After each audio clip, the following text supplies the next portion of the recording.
Yo. You are now listening to the smoking section. Oh yeah. Where you'll find hot topics And fire conversations. Keep it locked. You hear me? Yo. What is up, everybody? How you doing? Listen, during this time, I hope everyone is staying safe and blessed during this corona outbreak. I love you guys. Listen, today's podcast is amazing. This is the smoking section. Ooh, the smoking section, where we bring you fire topics, hot conversations. I think I just said that backwards. Hot topics, fire conversations. Because wherever you see smoke, there is fire. Listen, I'm so fucking amped right now. We just got done recording, and it was a really, probably my favorite podcast ever, because this is one of my favorite people ever. This man is so philosophical. He is just, he's an overall just fucking good guy, and I'm very thankful to call him my friend. This man is a world champion krump dancer. He is world traveling, Mr. International, the Streetbeast, the striker, Beast, aka Baby Tie-Dyes. I call him Sherwin Salonga. You guys, the wonderful and powerful, I hope you enjoy. Yo, Sherwin, can you hear me, brother? Yep. Oh, what is fucking up? I'm dead. Yo, bro. Well, first off, how are you, man? You good? Yeah, let me try to put some headphones in or something. Yeah, headphones I feel like always work good. Huh? Yeah, I feel like headphones always work really good with this. Oh, no, wait. I hear you good now. Good. For sure, man. Well, dude, thank you for doing the podcast, man. It's really exciting to have you on board. Yeah, well, listen, dude. So the smoking section this season, I'm really doing a lot more with mental health, emotional health, social health, all that, because I feel like it's something, that just needs to be talked about. Yeah. And especially right now, I feel like people who have like serious anxieties and stuff, like they're probably like really wigging out right now with all this stuff that's going on. Yeah, for sure. Yeah, you know what I mean? Like, so first, if you could, like, for people who just were going to be hearing this for the first time, like, let them know what it is that you do, bro. So my name is Sherwin Salonga. I go by Beast or Baby Tie-Dyes, Striker as well, Streetbeast. Those are like some dance names, dance characters that I go by, and yeah, I'll go deeper into like why I have so many names and how it helped me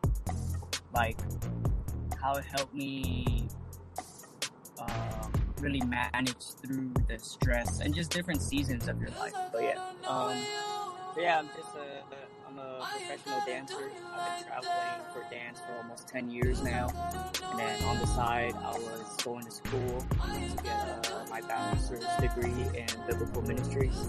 So I just graduated in December. So yeah, that's me in a nutshell.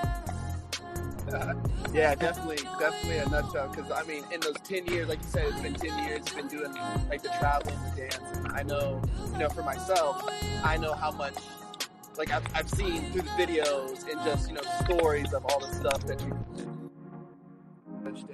So there's a lot. So anybody who's listening, look up Baby Tie-Dyes or Beast, krump. You can literally put those words in krump, and you're gonna find a bunch of videos of what this man's done. And so like, yeah, you even kind of talked about it already. Like, so you have all these names, and so how is it that you come about these names? What is it that helps you, either pick them, develop them, and yeah, like the whole backstory. How do you do that? So there's two main ways to get a name when you're doing krump, and that's the main style that I do.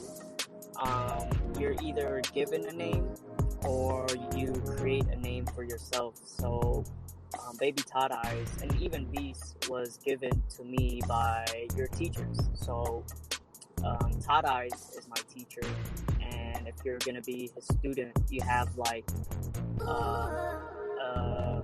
a word in front of it, like a ranking in front of it to best describe you, and it depends on each family.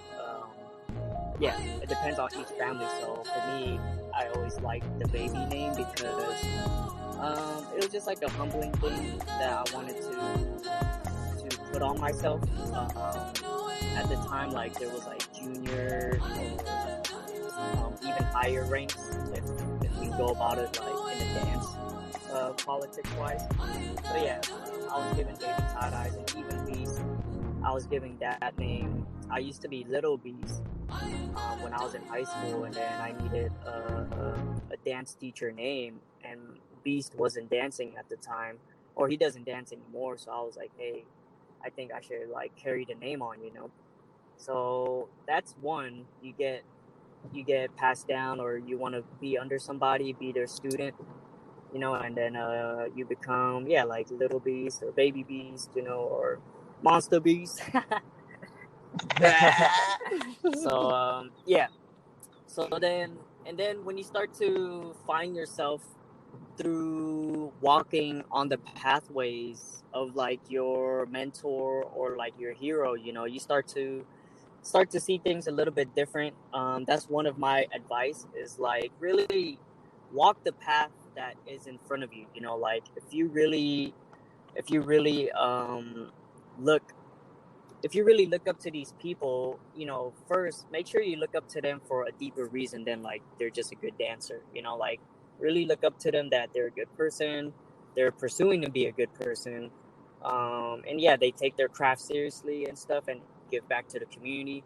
So then like they have all these attributes that you can in a sense copy, you know, because you're still figuring yourself out. And then like, you know, everyone's different and everyone has different interests, and everyone's not the best at everything. So once you walk down that path, you know, that your teacher has really worked hard to make that path, that's another thing, you know, really respect that, like this path that you're walking on is like concrete made, you know what I'm saying? Like it's the desert and they found a way to make like concrete and to make road on just nothing, you know? So I feel like, people forget about that too when they want to be a teacher or they want to be a student, and to just put your pride down and just be like, hey, like it's as easy as just follow in the footsteps, you know. As I said, like I'm a believer in God too, so it's even said in that like biblically, you know, like it says a lot to where like, hey, just copy Jesus or copy you know, the big figures in faith, and then you'll find your own kind of like sauce into it. So once you find your own sauce, or even in your own trials that get you off the path of like copying, you know, or like being in the footsteps of your teacher, that's where the real test comes in. Is like, all right, all the stuff that you're learning, you're kind of put in the wilderness by yourself, and now you're gonna start to make your own path, you know. So that's when you would have to dig deep to be like, okay, what did I learn from my teachers, what did I learn from experience?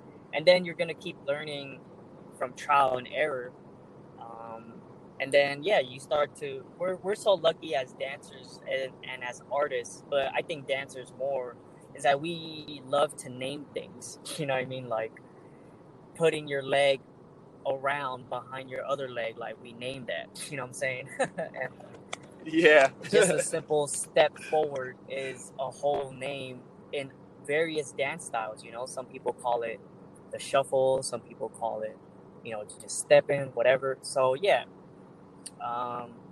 start to name, you start to really cultivate and like create this persona that you need to keep walking forward in life, you know. So one example is like Streetbeast. Streetbeast is, in the time of my life, I went through like traveling, I went through the fame, you know, and I started to get a little bit big-headed, I'm not gonna lie. or started to forget like where I came from, and I came from the streets, So when I started to have that urge inside me, like, man, like, you need to check yourself or stay humble. And then there's just stuff that I like to do that look look like good if Baby Todd Eyes did it, because he's seen as like the perfect person or the perfect dancer, and but I wanted to be a bit more out there and wild, and just not really care about what the output is. So I started to create a character, and of course, it reflects through your life. So yeah, that's one example of how, as dancers, we use our creativity to, in a sense, like make a persona. But I believe like you're just discovering more about yourself. Um, yeah, just like how I am now, I feel like I need a new name. Because I really need it's like an anchor, like you really need something to anchor you to be like, all right, like, I'm really in this season of my life, and you just need like, like how we meditate, you just need that one word or just that point of focus to get you back to focus. And most of the time when we're dancing, it's our name. It's people to be yelling out our name while we dance, like, Beast, Streetbeast, and it kind of brings us back to like, oh yeah, like that's who I am, that's my style right now. And yeah, so that's just one example.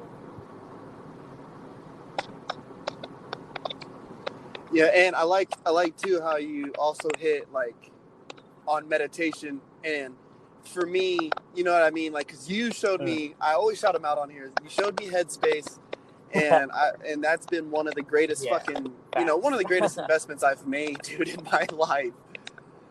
And and so what are other ways that you keep yourself like mentally, because to me I feel like as creators sometimes we just get so mentally drained, like we get like that choreo block, freestyle block, and it's just like got that little plunger. So you meditate. What else do you do to like keep your head clear? I never stopped creating or like working on a craft, but I read in a book, it's called Big Magic, and I recommend that to everybody. Even if you're not a creative, it will show you why creating is such a big part of your life. And one of the quotes that I live by now because of that book, it says, it's either we're actively creating something or we're actively destroying something, either like a relationship, our own self-ego, you know what I mean? And we get into our heads when we stop creating. And so for you people that's not really like pursuing a creative life, that doesn't mean it needs to be your career,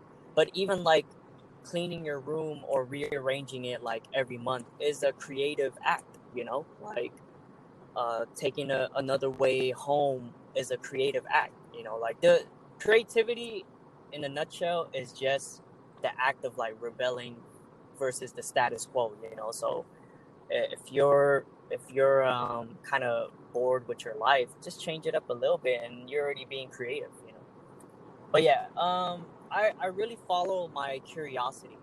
That's my biggest thing. I mean, right now I feel like I'm mentally blocked from my main style, krump. But yeah, and again, I'm quoting a lot from that book. The book said, when your passion dies, follow your curiosity, So it goes with this story of like this dude, he was a writer and he bombed this book, meaning like he didn't do good in it. And he just, got depressed and all that. And then his kid was like, hey, can you like paint my bike? So he painted it, put little stars and stuff like that. And then two of his sons or daughters' friends came through, and they were like, yo, I want you to paint my bike too. So then he started to paint bikes, and that was his hobby for like a good month. And then out of that, he just picked himself up and started to write again. You know what I mean? So with that story, and she ends off that chapter saying like, just do something else, like if you're not feeling it, do something else, So yeah, your passion is a passion. You don't want it to be a curse. You don't want to, and I feel like you experienced this too. Like you don't want to hate the thing that you love. You know what I mean? and that just means like you need to take a break. And of course, we still Yeah. desire to still pursue it though, but because we're doing it too much, maybe we need to do it a different way. Maybe we need to, do another genre of, if it's music, or if it's like sports. If you're a sports guy and you're playing basketball all the time, like maybe switch it up and take up tennis. You know what I mean? And be bad at it, be stressed about that, and then you're gonna come back to your main source like refreshed. So yeah, I always follow my curiosity and I told myself this, I think like 2 days ago. My curiosity is always right. I mean, I just posted my video of like doing my first like contemporary piece, and I was scared as shit. I was scared as shit. I think it was stupid, or people will think it's stupid, or it's feminine, or whatever. But then when I started labbing just this morning, some of the techniques from that piece really inspired me to be like, oh dang, like I can't believe I missed this detail, and I came more refreshed to it. So yeah, man, your passion is gonna die for sure mentally, but then don't stress about that. I think that's just a sign for you to take a break. But it's hard as artists to take a break. So that just means be curious, man. Like it could even be drawing. Last year I took up drawing, and then guess what? Like I didn't do it as a career, and I only did it for like 2 weeks, and I never drew ever again, like, or pursue it, like to get good. I learned how to draw a face, and I was like, I'm done. I'm back to the lab.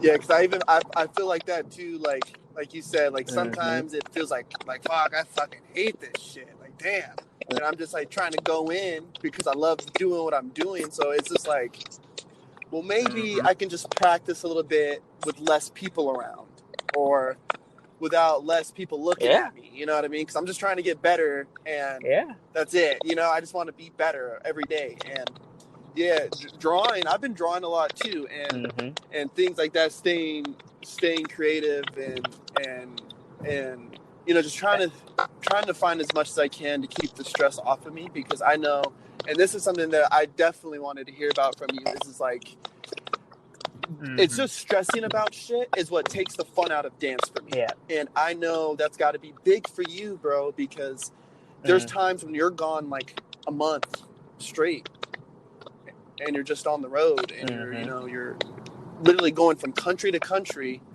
and teaching, battling, tournaments, and what kind of what is that like, bro?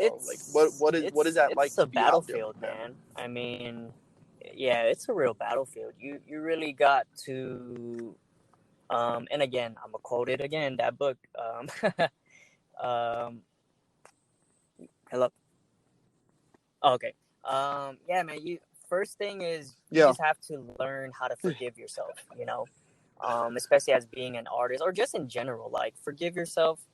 Whatever we do, we're gonna be bad at it, or we're gonna miss a little detail. You know what I mean? So being in the forefront of like traveling, like when I travel, I have to be 3 people within an hour. Like I have to teach, and then I have to be like an analyst, to where like how is their round, how is this, I have to break stuff down, and then I have to be a battler, or I have to be a judge. I have to be an interviewee. I have to like say hi to the kids and all that, you know what I mean? So when it's full on, there are just some times where I'm just like, I don't even know what happened today, and that's where, again, meditation and self-reflecting. Oh, writing too, writing a journal. I've been doing that a lot, especially when I feel stressed. That's one tool too. In a book that I would like to shout out is called The Artist's Way. So the Artist's Way is about basically artists that just went to shit. Like they need to pick themselves back up. And her first thing was you just need to write about your thoughts, whatever it is, and just let it go. And her theory is that your thoughts sometimes just need to be put somewhere. You know what I mean? And see that. You see it on just rant on Facebook, and then we kind of get mad, or that destroys relationships, or that could be seen as a subliminal post. But some people are just venting, But yeah, so I started to practice that, and I did. I mean, I still do feel really great after writing. She says 3 pages of like a regular notebook, and yeah, so that's another thing. Just writing, bro, like raw ass shit. Like sometimes I'll cut myself off mid sentence, and you know how your mind just gets everywhere. Like it's such a good exercise to just let that flow, let it be on paper. Yeah. And she even said like you could even burn that piece of paper or those 3 pages after. You don't even need to read it. The fact that it's somewhere beside your head, it's such a good thing. And yeah, like when I'm traveling, I need to do all that. I need to meditate. I need to write. I need to even have games in my phone to like, have fun and something like that. I need to have different genre of music to just snap myself out. Because if you listen to like krump all day, you're just gonna hate it. And then when it's time to dance, you're like, I don't even want to hear this. So Yeah. yeah, man. And alone time, and again, like just find the simple stuff, man, like cleaning. I just find like cleaning or like organizing. That could be a better word. People don't like cleaning, or people don't even like organizing, but organizing your book bag or something, or like organizing even your apps on your phone, or like cleaning up your photos on your you know what I mean, like just yeah, I do anything and everything that I can to stay sane. What I am working on though, that I should have been doing, is connecting more to my people at home. Like I feel like especially not just me, I feel like I took for granted the fact that I could even call like anytime where I just feel like, man, I don't feel good, you know what I mean? Or I just wanted to talk about normal shit with my homie. You know what I mean? Like yeah, I feel like because you're on the road and Yeah. like you're with people all the time, sometimes you wanna yeah, get away from people, but it's just those type of people, the people that you need to pour into. You need to remember there are people that wants to pour into you, and it's like a two-way street. When I'm traveling, it's all about me teaching, me judging, me giving, which is fine. But yeah, if there's no real balance, you start to Mm-hmm. be a bit resentful and even push away the people, that can help you out and even fill you up too, or just your homies. So I started to see my homies sometimes too as just people that, even my fam, that I feel guilty of, that yeah, oh man, all you want is just to take from me, and that's not a good mental place to be at, and I need to work on that too. And yeah.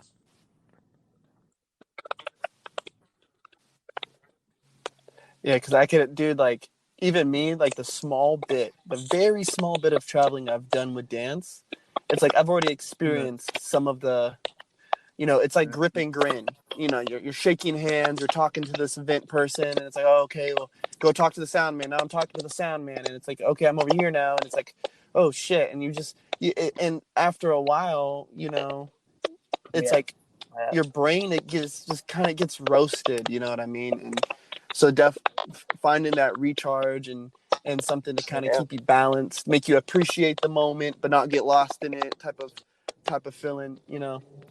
Yeah, man. I mean, so the big thing too is like with this whole episode, bro, especially with you, dog. Like I can say for me, like there's times, bro, when I look at you and everything you do, and I'm like, yo, he's an animal. Like he's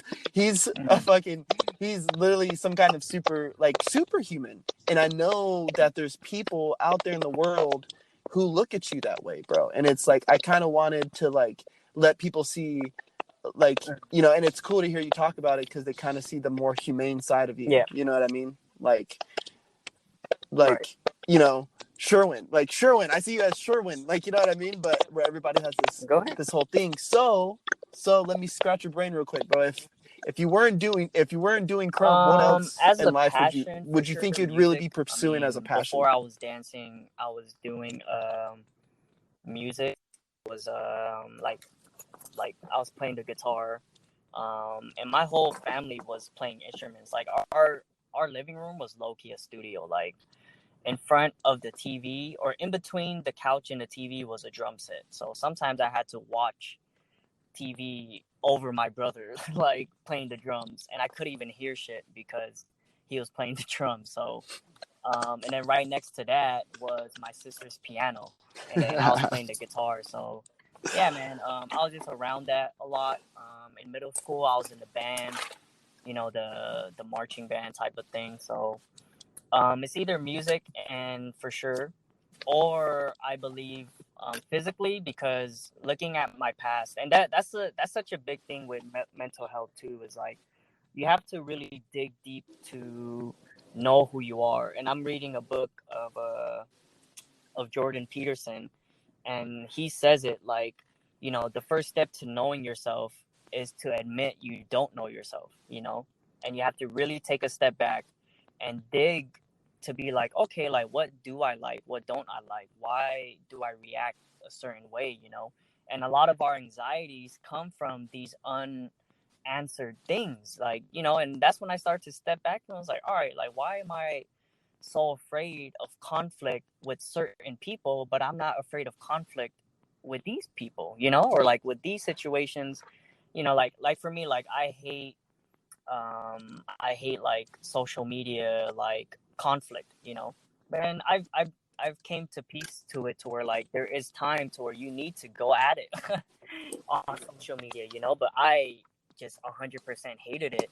And then the downfall was that I was never there on social media to even like encourage people or to share, like my homies post, or, and we're all creatives and stuff. So I was like, dang.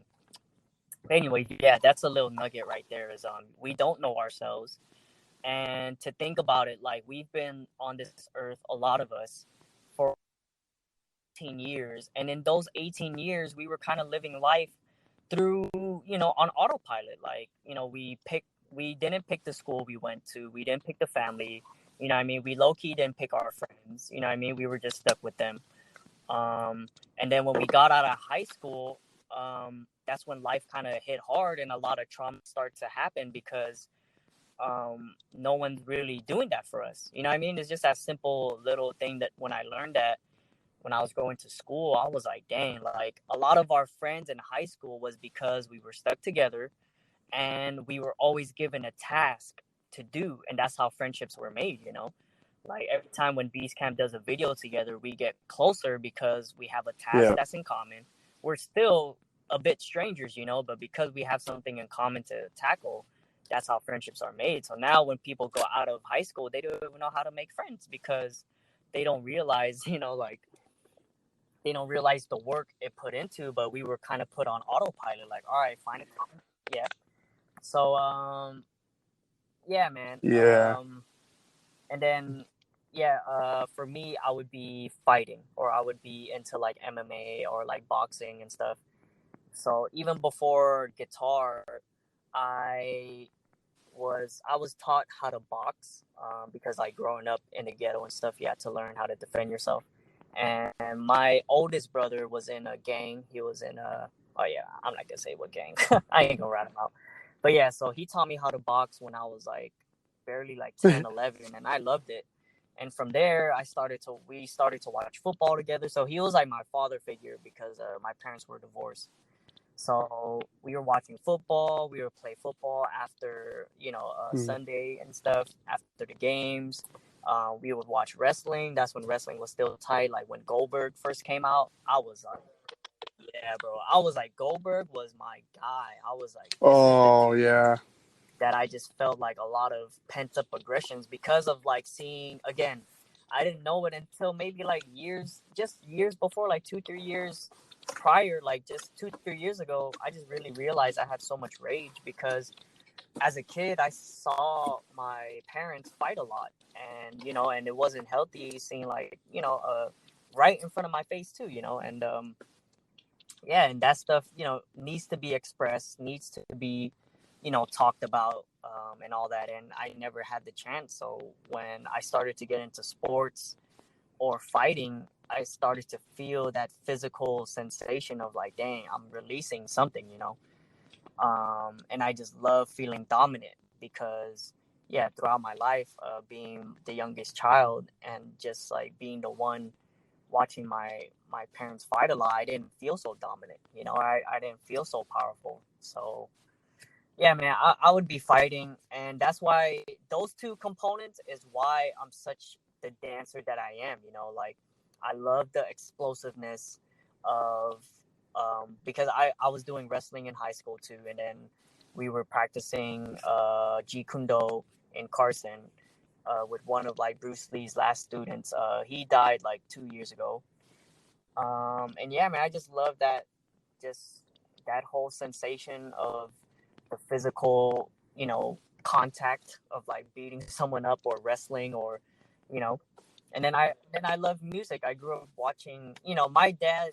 I didn't watch normal Yeah. TV, bro. I grew up watching concerts. So my dad would buy like Zeppelin concert and just watch them perform.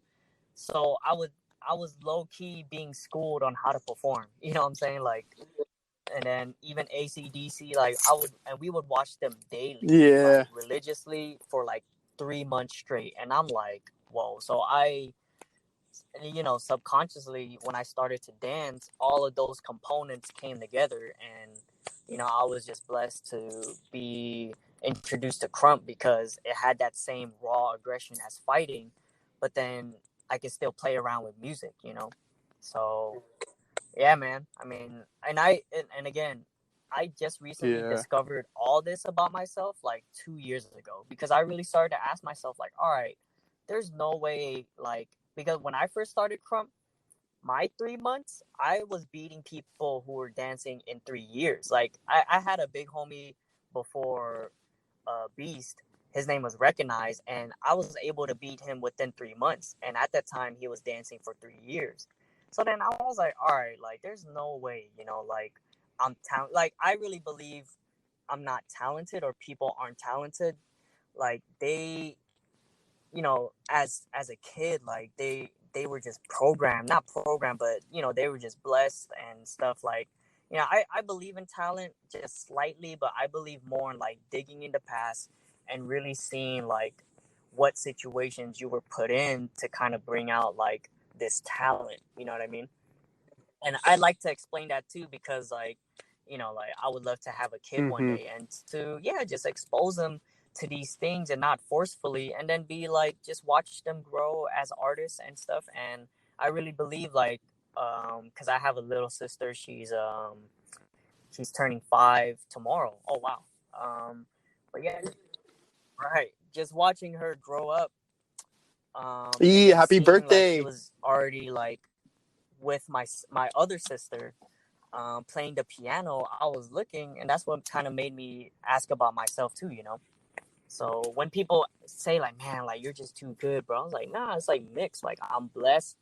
I was really blessed, man, because I didn't have control. Like I said about the autopilot thing, you know, that's where I really believe, like, where God like really takes care of us, you know, Yeah. takes care of his kids. Like he was really working behind the scenes. Like, yo, I put music in your life. I put these concerts. You know, I put you learning how to box, and then you learning about football. And so I was really close to joining a football team, you know. And then he was like, nope, you know, just turn it all into krump. And then yeah, I mean, that's why I'm so passionate about it, and that's why I have like that animalistic vibe. And even till today, like Street Beast, his character inspiration is Conor McGregor, you know. And even Beast himself, my original name is Yeah. inspired by Bruce Lee, you know. And yeah, I was always watching his movies and his philosophies and Mm-hmm. stuff. And then yeah, just subconsciously, you know, like, yeah, man, I mean, I just feel like we really have to take a step back and really say like we don't know ourselves that well as we think we do, and we really have to watch ourselves and again forgive ourselves because once we find out about some stuff, you know, I'm like, damn, like I'm really petty about something, you know, some things, and I'm like, all right, now that I know, you can break that, you know, you can really break that pattern. And the best thing is that you're breaking that pattern for you first, and then you're breaking that pattern for other people, you know, because yeah, man, that whole the golden rule of love your neighbor as yourself, that's where it comes into like you're loving people as how you love yourself. And you really got to look deep into you. Like, damn, like I'm really, shy about things myself first. And you're kind of, if me and you are gonna like go do some stupid adventure, me personally will be like, nah, I'm scared. And then I'm gonna try to convince you to be scared. You know what I'm saying? Like, so. Yep. It raises the question, like, to me, when I hear that, like, it really makes you question, like, okay, you love yourself? Well, Yep. how much? Like, Yep. well, what things tick you off? What Yeah. things make you sad? Like, and respect your Yeah. neighbor's feelings the same way in whatever way that it may be happening. And it's, it's crazy to hear, like, how you're saying about, that these certain adversities and certain things that you saw, as you were younger, whether it was with your parents or your brother, like, it instilled certain talents in you. And I completely believe that, because there's, like, to me, I feel like men who experience trauma Yep. have the stories and have the wisdom and have the knowledge of these situations, and I feel like sometimes we just fall victim to circumstance of men who just don't know how to handle their traumas. Like, my dad was like he was a very disowning man, and so I have that type of instinct inside of myself, and it's like, so instead of now, I had to unpack that, trying to deal with my own traumas after all that stuff with my ex, bro. You know what's up, but after all that, it's like, you got to unpack some stuff. You know what I mean? Unpack it, look at it, be Because like, at dude, the end of how, the day, like you said, like, how well do I we're know myself? responsible, even if it's like let's say if you're in a relationship and we try to convince ourselves that they're the ones that's the problem, which could be fact too, but then they may be, even if it's like 90% they're the problem, 90%, you still have to be responsible for the 10%. You know what I mean? Oh, That's shit. fucking profound. Yeah, I mean, that was I'm still profound, learning that son. too. I mean, with my relationships, Oh with my God. my girlfriend, and even with my friends in general, like, there are some stuff that I don't like, and there are stuff that I do like about the relationship. But again, like, you just have to take responsibility, like, I always live by, like, yeah, it happened, or like, you let it happen, so yeah, man, I mean, that's just one thing that I've been big on with my life ever since I was in high school. I think, like we agreed, like, just growing up with adversity kind of made me grow up faster.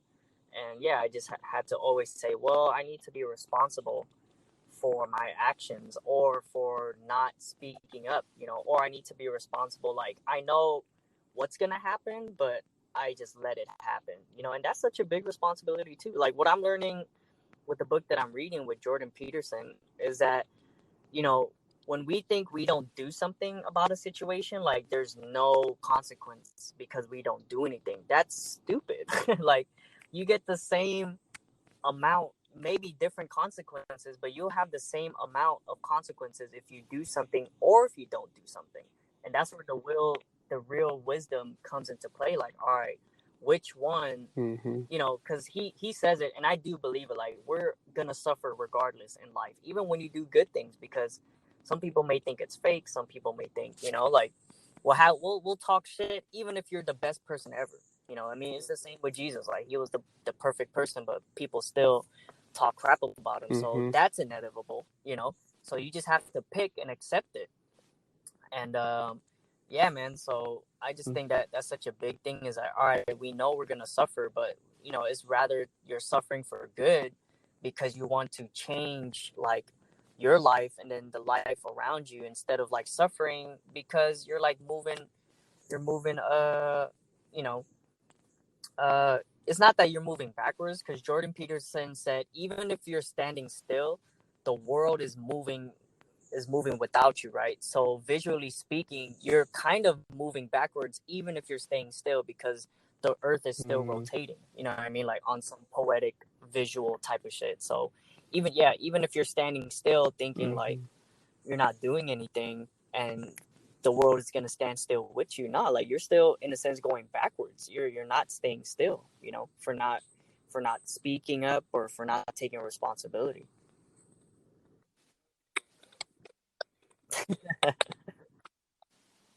That's a good one, dude. That is.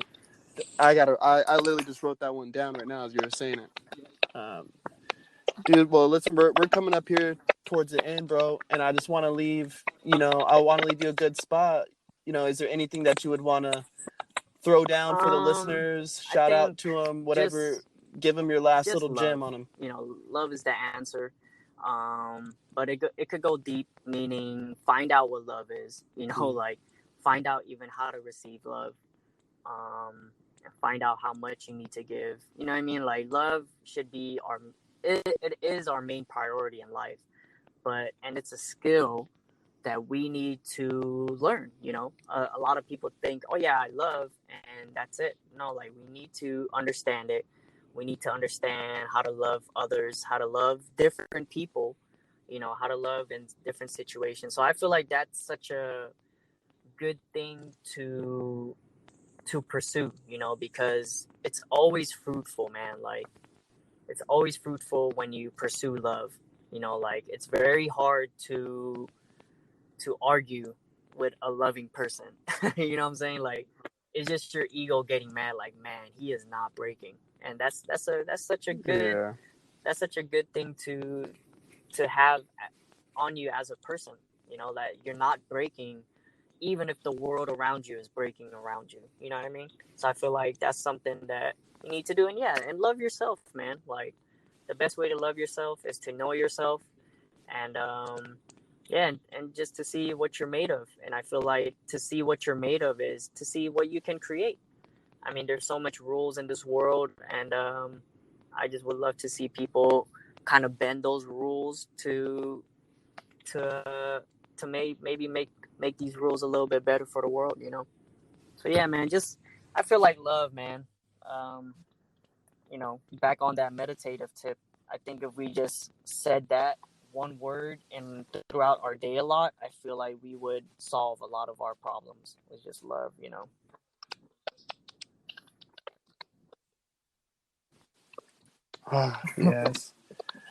All right, brother. Bro. Listen, man. This was fucking dope as shit, dude. And I hope to have you on again sometime, bro. All right. Well, dude, thank you. Thank you for being on the podcast. To all the listeners, This is Sherwin Salonga. You can find him on Facebook, Baby Tie-Dyes on Instagram. All right. Dude, the wonderful and powerful. Yo, what up, everybody? I hope you guys are enjoying the podcast. It would mean the absolute world to me. And I mean the world to me if you guys could just retweet, share it, tell your friends about it, and hit that subscribe button on whatever platform you guys are listening to this to. Again, it would mean the world, man, and I truly appreciate every single one of you. All right? Have a blessed day.